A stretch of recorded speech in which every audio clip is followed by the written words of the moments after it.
alarm device and the emergency alert system.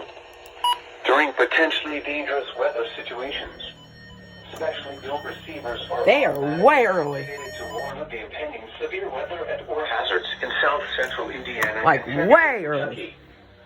Tests of these receivers are normally conducted every Tuesday between 6 p.m. and 7 p.m. local time, and every Wednesday between 11 a.m. and noon local time.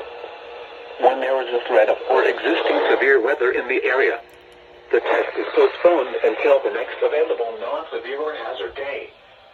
This broadcast originates from the National Weather Service Office in Louisville from a transmitter near Elizabethtown on a frequency of 162.55 megahertz with a rebroadcast from a transmitter in Ekron in Meade County on a frequency of 162.45 megahertz.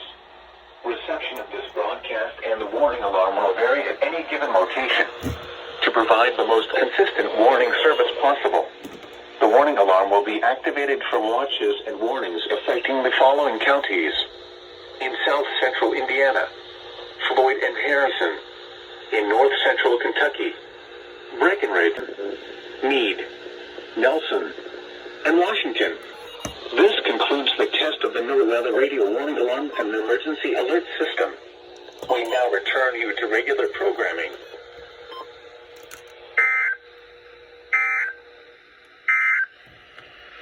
Now for the official National Weather Service forecast for north central Kentucky, including Elizabethtown, Fort Knox, and River Lake.